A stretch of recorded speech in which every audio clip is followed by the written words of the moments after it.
Imagine a life of constant grinding pain. Now imagine that pain, a condition called a persistent bleeding, is not just an illness, but a social and religious exile.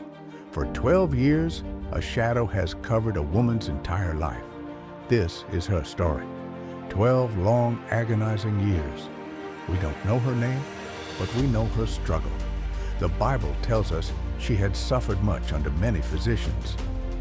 In a time without modern medicine, treatments were often painful, strange, and expensive. Her wealth was gone, poured into treatments that only made her worse. Her body was weak, and according to the religious law of the day, she was perpetually unclean. This meant she was isolated, forbidden from the temple, shunned in the marketplace. Imagine 12 years without a simple, comforting hug, a warm touch. 12 years where every relationship was framed by her condition.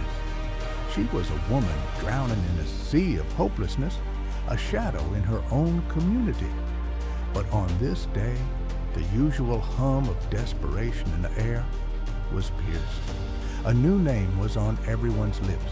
A new hope was sweeping through the region. Jesus was coming. The stories about this man were incredible. He was healing people. The blind could see, the lame could walk. These weren't just medical rumors. These were stories of divine power and compassion. The woman, in her weakness and her shame, made a decision. It was a risk, a massive risk. According to the law, a person like her wasn't even supposed to be in a crowd. If she was caught touching anyone, the punishment would be severe. But her desperation had outgrown her fear. Her thought was simple, yet profound. If I touch even his garments, I will be made well. She didn't seek his attention. She didn't ask for a miracle. She just wanted to touch the source of all hope. The scene was a chaotic sea of people. Everyone was pressing in, shouting, trying to get near Jesus.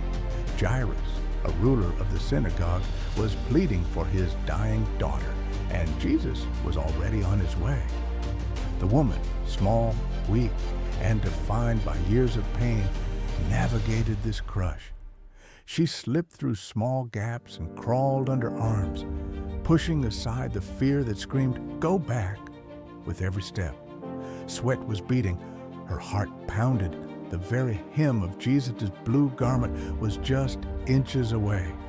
This was it, the moment she had staked everything on. In one quiet, deliberate motion, her hand reached out and lightly brushed the tassels that sit on a hem of his outer robe. The transformation was instant, like a light being switched on in a dark room. The bleeding, the tormentor of 12 years, simply stopped. Her body, accustomed only to pain, felt the unfamiliar, glorious rush of wholeness. For the first time in over a decade, she felt truly, completely well. The chronic pain was gone. The weakness lifted. She was healed, not just partially, but a complete, miraculous transformation. Her heart soared with inexpressible joy. A wave of relief washed over her. But almost instantly, that joy was replaced by a different kind of pounding heart. Fear, because at that exact moment, Jesus, the centerpiece of all the chaos, stopped dead in his tracks. He looked around the pressing crowd and asked a question that confused his own disciples. "Who touched me?" The disciples, slightly exasperated, responded, "Master, the crowd is pressing you on all sides, and you say, 'Who touched me?'" Everyone was touching him. But Jesus didn't mean a casual bump. He stated, "Someone touched me, for I perceive that power has gone out from me." His knowledge was not a question of who did it, but an affirmation of this happened. The woman, trembling and realizing she couldn't hide, saw that the crowd was turning. The secret was out. All her fears of being exposed rushed back. fearing and trembling, aware of what had happened to her, she came and fell down before him. In front of the entire silent crowd, she told him the whole truth. She told him about 12 years of agony, the many doctors, the wasted money, her unclean status, and finally, her desperate, quiet plan to just touch his clothes. Imagine the silence. This woman, who had been a non-person, was now speaking her truth to the very embodiment of God's grace, surrounded by religious leaders who might have stoned her moments before. But Jesus didn't scold her. He didn't punish her for breaking the religious law. His gaze was not one of condemnation, but of deep, gentle compassion, a father's love. And he said to her, "Daughter, your faith has made you well. Go in peace and be healed of your disease." Daughter. The first time anyone had spoken a familiar, loving term to her in 12 years.